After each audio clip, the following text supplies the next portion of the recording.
This time we have a video called Do You Have Free Will? It seems that lately many people are rejecting the concept of free will and embracing determinism. And I believe this is a huge blunder, and I want to explain why. So the argument I'll be making is pretty straightforward. I'm essentially going to demonstrate that determinism is self-defeating, and a self-defeating belief is a belief that undercuts itself. I'll say more about this in a moment. The formal syllogism for this argument is: Premise 1.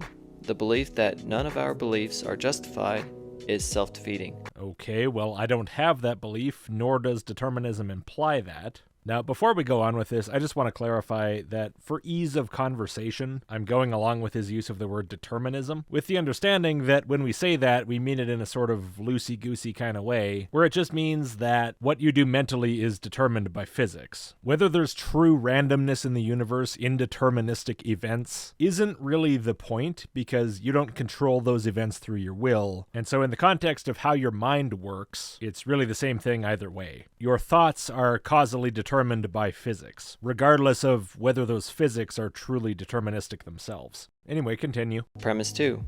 If determinism is true, then none of our beliefs are justified. Okay, strong disagree. This is going to be an uphill battle because I don't think premise 1 applies to determinism, and I disagree with premise 2 entirely. But we have a whole video in which to justify those premises, which, if the will is physically determined, apparently is outright impossible. So I guess you better hope I'm not right, because apparently that'll make your job considerably harder. Conclusion. Therefore, determinism is self-defeating. Well, how so? Even from those premises, how so? You said the belief that none of our beliefs are justified is self-defeating. But premise 2 has nothing to do with that belief. Premise 2 is, if determinism is in fact true, then we don't have any justified beliefs. But that doesn't imply that we believe that we have no justified beliefs. It also doesn't imply that we believe that if determinism is true, then we can't have justified beliefs. It would just mean that if determinism is true, then we don't have justified beliefs, whether we believe we do or not. These premises have nothing to do with each other. You could change premise 2 to something just factually wrong to try to make this cohere. You could change it to something like, determinism is the belief that none of our beliefs are justified. And then you could say determinism is self-defeating, in the sense of undermining its own justification. But that's not what determinism is, so it wouldn't work. You could also change premise 1 to say something like, if none of our beliefs are justified, then I guess something like they're not worth believing. And then keep premise 2 as, if determinism is true, then none of our beliefs are justified. And then change the conclusion to something like, therefore, determinism implies that all of our beliefs, including determinism, are not worth believing. Something like that. That'd at least be better. But I guess all this is kind of pointless thinking about because that's not your argument. Let's talk about the justification for premise 1. A self-defeating statement is a statement that invalidates itself. Examples of these are things like, the truth is that there is no truth, or all the claims I make are false. These statements undermine or invalidate themselves and are irrational to believe because of their contradictory nature. I'm with you so far. The statement, none of my beliefs are justified, is likewise self-defeating because it is self-referential, meaning that the statement refers to itself because it is also a belief. But if the statement is also a belief, then it must also be an unjustified belief. And if a belief is not justified, then it is irrational to believe it. So we should not believe that the statement, none of my beliefs are justified, is true. Therefore, the belief, none of our beliefs are justified, is self-defeating. Yeah, so look, it's good that you're spending time justifying your premise, but the problem with the premise really isn't in the wording of the premise itself. It's in the relationship of this premise to the rest of the argument. Like, I agree, if we take self-defeating in this context to mean undermining the justification of a belief, then the premise, the belief that none of our beliefs are justified is self-defeating, is perfectly fine. I have no problem with it. But the fact is, that's just a standalone statement that's completely disconnected from the rest of the argument. There's no link in this argument between this premise and anything else. This belief is not referred to anywhere else in the argument. Now, I'm sure at some point you're going to start talking about how this belief is implicit in determinism somehow. I get it. And that might help to justify premise 2, but it won't change the fact that the argument overall, as written, doesn't follow. And now that I think about it, here's another way you could write this that would improve it. Premise 1, beliefs that undermine their own justifications are self-defeating. Premise 2, determinism is a belief which undermines its own justifications. Conclusion, therefore determinism is self-defeating. That's probably your best approach, and then you could try to give some kind of a justification for why determinism is a belief that undermines its own justifications. Now let's talk about the justification for premise 2. Which will be a much more interesting topic. If determinism is true, then all events, including all human thoughts, beliefs, and actions, are determined by preceding causes and conditions. But if all of our thoughts and beliefs are not chosen freely, but are instead predetermined. Yeah, so that all events are predetermined stuff is a sticky issue in terms of modern thinking. This sort of clockwork universe thinking where if you wound back time and restarted everything, it would all inevitably go the same way again. As I understand it, that's kind of out of step with modern physics. You're kind of kneecapping yourself by taking the idea that you're arguing against from the era of the Ford Model T, and you don't have to at all. As I mentioned before, in the context of the mind, it's kind of a distinction without a difference. Your mind is subject to physics. Whether the physics is deterministic exactly or not really doesn't have a lot to do with that. You can include that constraint if you want, but I'm just telling you there's no reason to do that. You're artificially straitjacketing your own argument. So I would recommend, to strengthen your argument, that instead of talking about the mind's actions being predetermined, you instead just talk about the fact that the mind's actions are subject to physics that the mind itself does not control. That drives much more effectively at the central point you're trying to make. Then it is not rational to believe that any of our thoughts and beliefs are true. Okay, I disagree, but go ahead, justify it. I'm not one of these premise 1 people who believes that no beliefs can be justified. I don't talk to those people. They're weird. To be rational means to use logic and reasoning when forming beliefs. Sure, which a physical brain can do, albeit imperfectly, but of course that's the case if you're a soul too. Humans are not perfect thinkers regardless of what our minds really are, but we seem to do okay. However, determinism means that our beliefs are predetermined. I don't really get why you're so hell-bent on limiting this video to old-fashioned clockwork universe determinism, because the argument you're making can apply so much more broadly. It doesn't have to be formulated in such a way that it only applies to thinking about physics that's out of date by like a century. You're setting very narrow limits on who this can apply to, and that's just not necessary. This could be so much more effective, and for some reason that bothers me. I'm trying to expand this out for you to include modern thinking on this topic, where yes, maybe there are potentially some truly non-deterministic events, by some interpretations, and yet your mind is equally constrained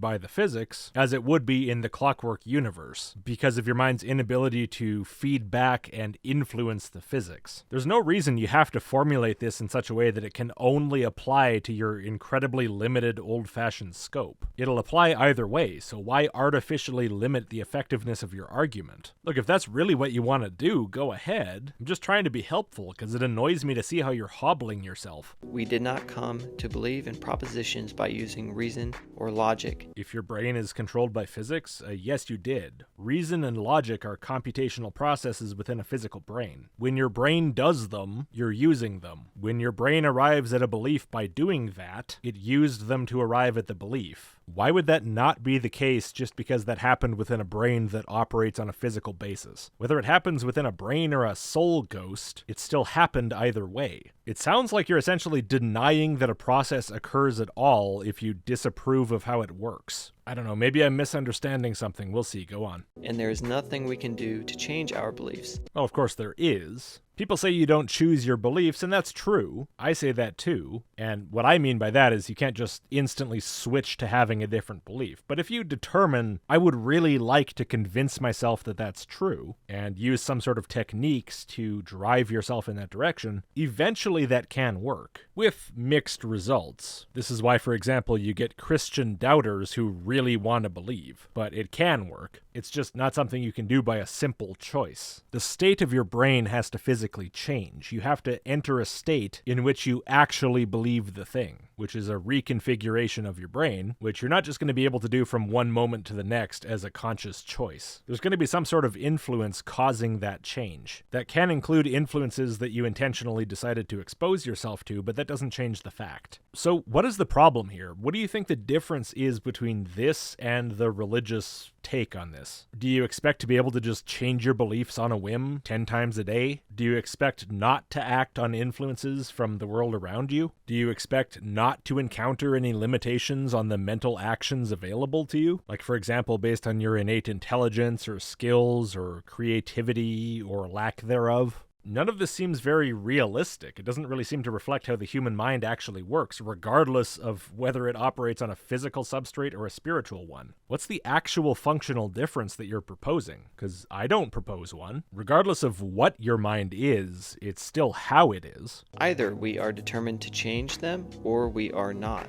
Well, again, the shades of this predetermined idea, but yes, either your brain will change in such a way that it makes your beliefs change in a certain way, or it won't. And likewise, either your soul will change in such a way that it makes your beliefs change in a certain way, or it won't. We could boil all this down to either the thing will happen or it won't happen. You'll believe X or you won't believe X. This applies to literally any view that acknowledges time. So again, what is the actual difference that you're seeing? How would the world be different in either case? How would your beliefs be different? How would the justifications for those beliefs be different? How would logic and reason be different? It's still just stuff happening. All our thoughts and beliefs are entirely outside of our control, the same way a rock rolling down a mountain has no control over where it ends up. No, I strongly disagree with this, and I'll tell you why. What you've just said is riddled with religious assumptions. Setting aside beliefs for a second, because that's not a simple conscious choice, you said this means our thoughts would be entirely outside of our control. And the question is, what does it mean for something to be within our control?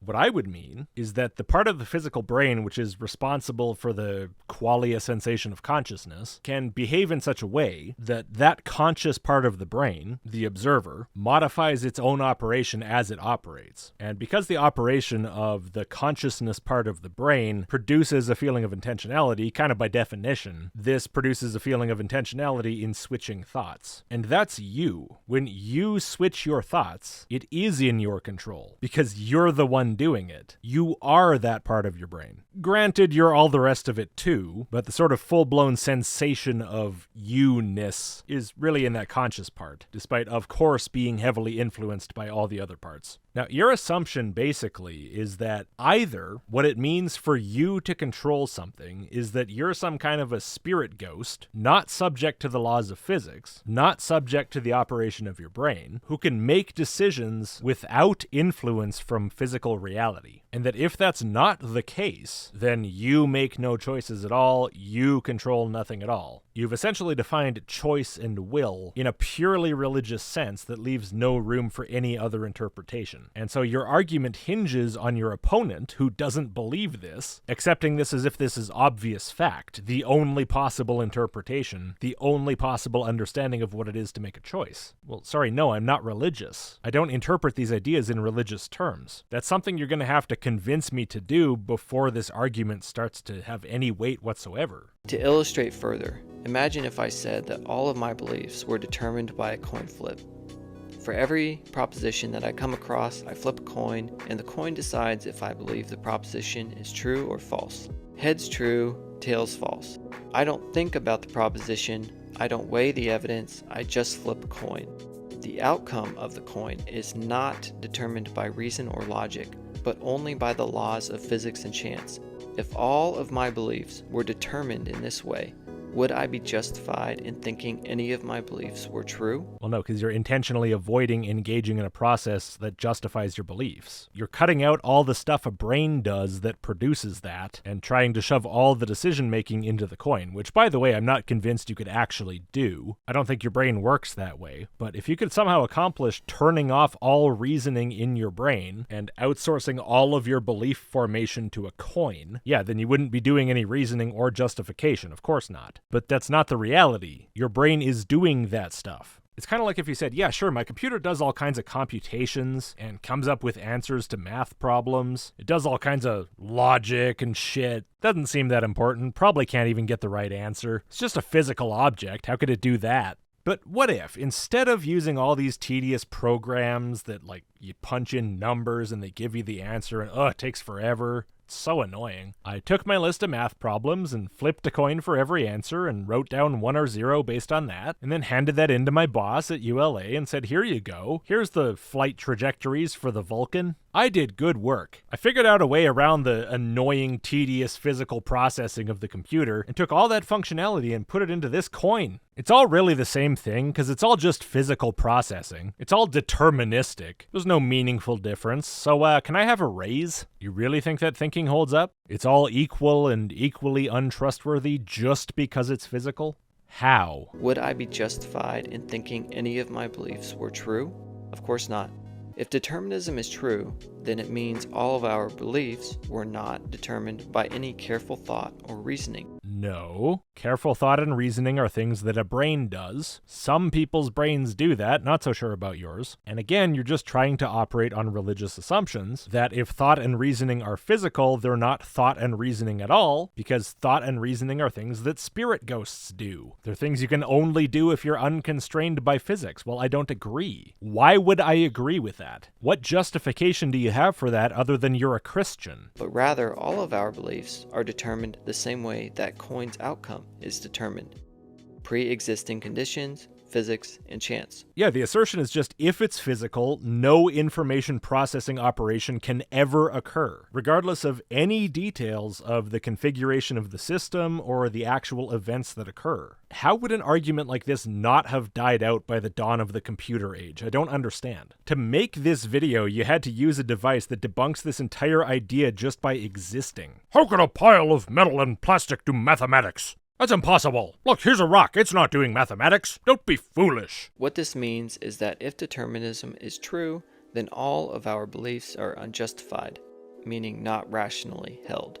So if determinism is true, then none of our beliefs are justified. Based essentially on you just defining it that way. No physical process can be described as thinking or reasoning or producing justified beliefs because I said so. Therefore, fucking souls and free will and whatever. You're not even really arguing, you're just preaching. In conclusion, determinism is self-defeating because it means that none of our beliefs can be justified, which is a self-defeating belief. Well, as I kind of pointed out before, if you believe in determinism, that doesn't actually mean that you believe that none of your beliefs can be justified. You're saying that as if believing that is implicit in believing determinism, but that's simply not the case. In fact, I would say that if anyone actually holds that opinion, it's incredibly rare. I've never heard of it. Have you? Like, yeah, determinists might disagree with you on what it means to justify a belief, what a belief is, what thinking is, what reasoning is, what logic is. They would probably believe these things are some sort of physical phenomenon, not transcendent of physics. But that doesn't mean they don't believe they're doing it. It doesn't mean they believe that none of their beliefs are justified. And it doesn't mean they believe that that's what determinism is. That's just you taking your wacky religious ideas and pretending that everyone who disagrees with you actually agrees with you. How is this supposed to convince anyone? And because determinism is self-defeating, we should reject determinism and any worldview that is deterministic in nature. Yeah, I'll get right on that. That seems important to do. I guess I'll start believing in the guy in the robe in the picture there. Who's that, Count Dooku? So that's the argument. Wow, it's bad. Honestly, the idea that we don't have free will is totally counterintuitive to our fundamental human experience. Whoop-de-fucking-do? Who here doesn't in any way believe that they have free will? In any way? Well, there are plenty of ways to define free will in a more physical sense. It's such a thing there's even a name for it. It's called compatibilism. And okay, maybe I can get on board with that, but when I talk about rejecting free will, I'm rejecting what you think free will is. And honestly, I don't really care either way. I am what I am, I do what I do for the reasons I do it. Call it what you want. It doesn't have a lot of impact on anything. These are just feel-good words. Who here doesn't think that humans are in any way responsible for our own actions? Humans are entirely responsible for their own actions. If System X does action Y, System X did it. It wasn't some other system, it was that one. Again, this assumes this kind of dualistic idea that there's some you sort of along for the ride, being dragged along by the physical universe, forced to perform actions against your will. No, you are the physical system. What it does is what you did. What it wills is what you willed. And that's not just saying that they happen to align. These are two descriptions of the same thing. This might work on people who accept the fundamental assumptions of your religion, but it doesn't work on me because I don't believe all these little miscellaneous bits and pieces that come along with your religious ideas. Determinism is nonsense, and this is what happens when you reject God. You cease to smuggle religious premises into all of your thinking. You end up with nonsense beliefs that lead to absurdity and contradiction. Anyway, that's all I had for this video. I hope you learned something, and be sure to share this with your friends that are determinists. Okay, I'll share it with a couple anyway. Well, thank you everybody for watching, and if you would, before you go, please do give the video a like and click subscribe if you haven't, and if you like the channel, maybe consider supporting. A couple of bucks per video or per month is enormously helpful, and huge thanks to all of my supporters who've already made that choice. Early access, email list, list.logicked.com, and I'll see you next time.